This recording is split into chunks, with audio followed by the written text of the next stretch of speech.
Hello everyone, welcome to my channel. चलतु आज मुझे जाऊँगी आपण मानक देखा से पर्यंत जो मैंने मो चैनल को सब्सक्राइब करना जल्दी जल्दी कर दिंतु।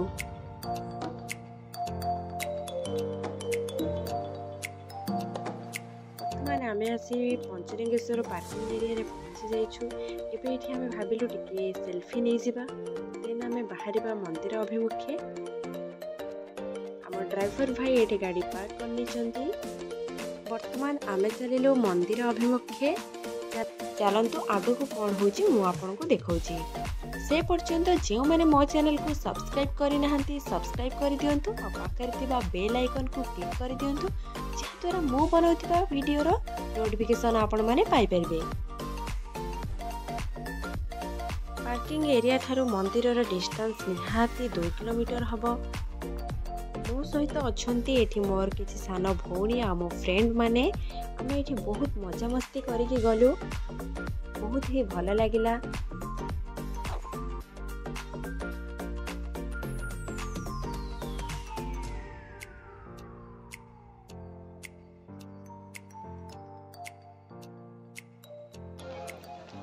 कौन सबीर भाई आमे आज कुआड जाउ जल्दी आसो आसो आमे एठी बा खाली हां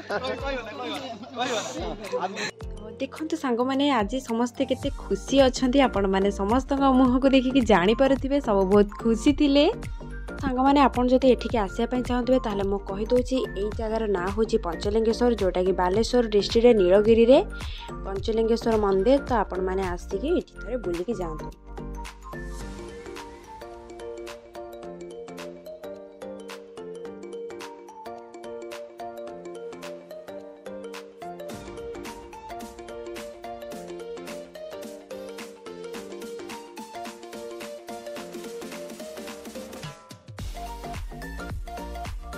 एमती तो आमे माने चलिलु रास्ता रे आमे केमिति कोन मजा मस्ती करूछु सब किछि आपण मानू देखुछि। आपण माने मो चैनल सहित जोड़ी हे थांतु।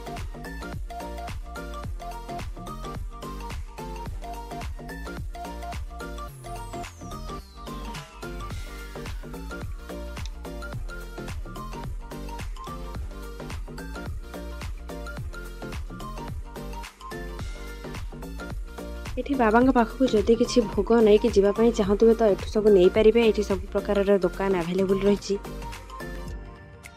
एठी आपण माने चाहिले भोजी करिकी खाई पारे, कहीं भल सुविधा भी अच्छी भोजी पाई। आमे केमती कौन मजा मस्ती कलु जदि जानिया पाई चाहूचंती ताहले वीडियोटी को शेष जाई देखंतु, निश्चिंत भल लागिवो। कहीं ना आमे खाली गोटे प्लेस नुह, आमको भी आउरी 2-3टा प्लेस बुलिबार अच्छी। तो वीडियोटी शेष जाए देखंतु। एठी मो मंदिर जीवा पई भोग, फूल, दीप, धूप सब किछि किणी नेइछि।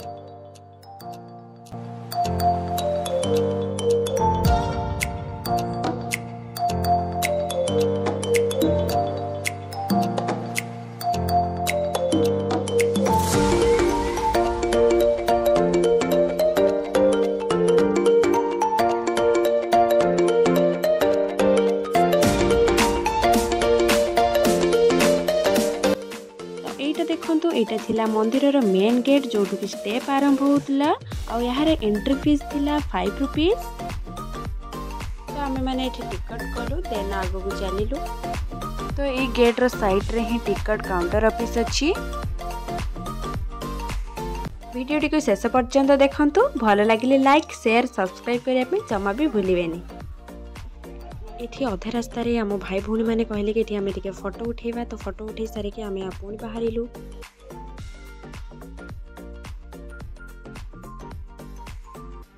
देखंतु एटा बहुत ही बढ़िया जगह, आपण माने निश्चय आसंतु आ एठी बहुत एंजॉय करके जांतु, बाबा का दर्शन भी करंतु।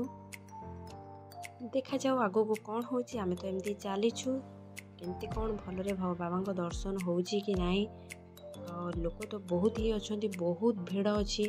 कहीं जेहेतु एटा पिकनिक टाइम, आम अड टाइम आसीना हूँ जेहेतु पिकनिक टाइम एटा, तो निहाती बहुत ही लोक हेबे। देखा जाऊ कौन होची, केमती कौन आम बाबा को दर्शन केमती करूछु, कौन भलरे करके आसु आपण मन सहित। हर हर महादेव, हर हर महादेव, हर हर महादेव, हर हर महादेव, हर हर महादेव।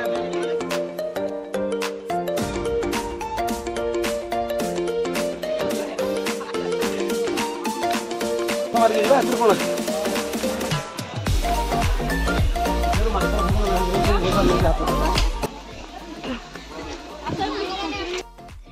देखु सांग मैंने जेहेतु बहुत ही बाट थिला तो आमे माने टिके थकी जाइथिलु तो सेतिपई एठी बसे टिके रेस्ट नेला टाइम रे सब हमर पिला माने टिके फोटो उठे देले। फोटो उठे सारला परे आमे टिके पानी पीके पुहुणी आगु को चलिलु। देखो तो बहुत ही खरा थिला आपण माने देखि पारुथिबे। जहाँ भी हो कष्ट तो निहाती लगुला हेले आशा अच्छी मन रे कि बाबा पाखे पहुँचला परे से कष्ट निहाती दूर हो बाबा को दर्शन कला परे से आशा आम आगु को चलिलु। देखंतु एठी केते भीड़ वर्तमान हमें ऊपर को जाई पारना हूं। देखंतु हमें एठी केते ऊपर अछु। आमे माने पाखा पाखी एठी 1.5 किलोमीटर ऊपर को आसी जाइथिलु। आउ प्रायतः 300 मीटर भाया अच्छी बाबा पाखे पहुँचवा तो आम ये वेट करछु। देखंतु केते बड़ लाइन आहरी भी आगु बहुत बड़ लाइन है तो आम ये तलू ही अच्छु। बहुत समय अपेक्षा परे बाबा दर्शन केतेबेले मिलिबो।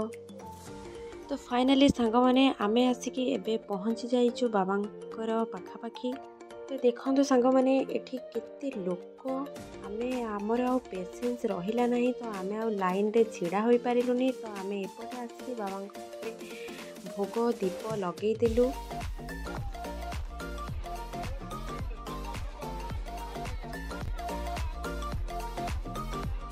देखो ये मुझे बहुत खुशी अच्छी बोले आपण मैंने निहाती देखिपे मत देखिए कहीं मु बाबा दर्शन कर सारा पर ये मन को बहुत शांति मिलता बहुत भल लगी।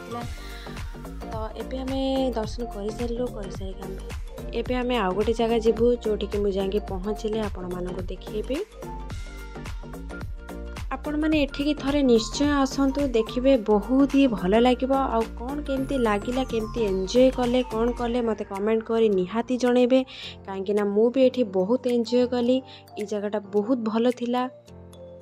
आमे एठी टिके समय लेट करदेलु जेहेतु जगहटा बहुत भल थिला तो जीवाई इच्छा हो नाला। तेणुक आम सहित जे भाई थिले सी बहुत विरक्त हेले कि जल्दी चलो आमको आहरी सब जगह भी देखिबार अच्छी। आपण मैंने देखिपे भाई आ मु एठी डांसिंग काक्टस सहित केमती खेली खेली जाउथुलु या बहुत ही मस्ती करी करी आमे जाउथुलु। जगहटा तो बहुत ही भल थिला सांग माने। तो आपण मैंने आसतु बुलंतु ढेर सारा एंजॉय करंतु और केमती कौन लगिला मते निहाती जणेबे कमेंट करके। ये सब सारा जिनस भी अवेलेबल मिल जाउची जेमती कि घर करना जिनस और एमती बहुत सारा भोग जहाँ भी आपण मैंने नहीं जाई परिबे।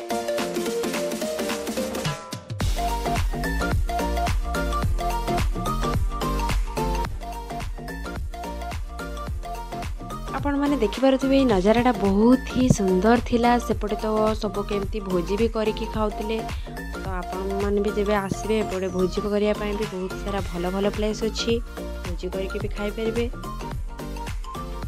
वर्तमान आम आसी इमामी रे पहुँची गलु। आगो को कौन होची चलतु देखा। ब्लॉग टी शेष जाए देखु। आशा करुच्ची निहाती भल लगे।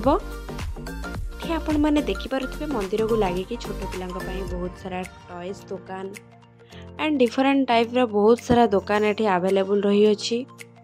तो आम एबे एंट्री कलु। चलतु भितर को जीवा। एठी आ सब कौन कौन देखा मिलूँ मु आपण मानक सहित शेयर करुच्ची।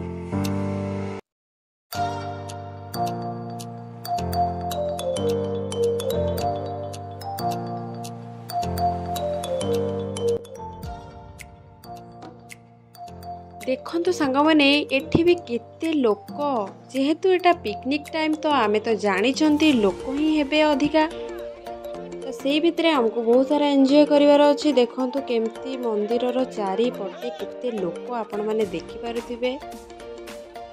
एटा तो बालेश्वर रे इमामी जगन्नाथ मंदिर जोटा कि हमर द्वितीय श्रीक्षेत्र बोली कहा जायछि। तो एठिकी भी आसंतु आ ढेर सारा मजा मस्ती करंतु आउ जगह दर्शन करके जातु।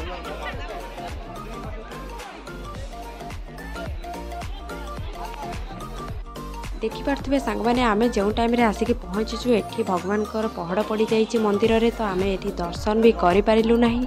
तो आमको भी बाहर थिला कहीं आमको आहरी 2-3टा जगह बुलबार थिला। से आम बाहरी गलु। देखो ये केते सुंदर भाव फूल गछ सब लगा जाइछि। तापरे आमे आसी एठी पहुंची जाइछु क्षीरचोरा गोपीनाथ मंदिर रे। एठी श्रीकृष्णकर बहुत सारा कीर्तिर सब स्टैच्यू रही। आपण मैंने एठी थरे आसतु देखु बहुत ही भल लगे कहीं ये बहुत शांति मिल मन को। मंदिरटा भी बहुत बढ़िया कहीं आम तो साधारणतः जानी मंदिर रे आमे टिके बसले आम मन को बहुत शांति मिले। तो ये बहुत ही भल लगे आपन टिके देखिए आम नटखट कान्हार सब सारा कीर्ति। तो बर्तमान आमे आसी पहुँची जाइछु चांदीपुर सी बीच रे। तो ये आम किसी समय एंजॉय करूँ देन बाहरी जीवु। वर्तमान समय है 4:30। आम एक्चुअली ये गोटे जिनस जानवा पाइलु कि एठी एक्चुअली जुआरटा टाइम रे आसे कि सकाळे आउ राति रे। तो ये टाइम रे तो नुह तथापि आम पानी पाखक गलु जाइकी मस्ती कलु आसिलु। आमे वर्तमान आसिकी पूरा बीच रो मझा मझी अच्छु कहीं जेहेतु यार पानीटा बहुत दूर रे थाए। तो आहरी 200 मीटर आगे ही पानी अच्छी देखु। तो आमको कूल जना ही पड़ुनी एटा ही कूल। आप कौटी थिलु गाड़ी कौन सब किसी भी देखा जाउनी। तो आमे आसी मझी अच्छु आउ तो जेहेतु संध्या हेलानी आगो को जाई हबनी। तो एबे आमे रिटर्न कर जेबु। एठी आमे पाखापाखी 2 घंटा रहिलु। अबिका आमे बाहरिलु घर पई। सो गाइज फेरु फेरु तो संध्या हो जाइछि। एटा थिला आज ब्लॉग। जो मानक भल लगी चैनल टी को सब्सक्राइब करदेवे एंड ढेर सारा भल पाइबा देदेवे। रहिली पुणी देखा हबो गोटे नुआ ब्लॉग रे। Till then take care and love you all.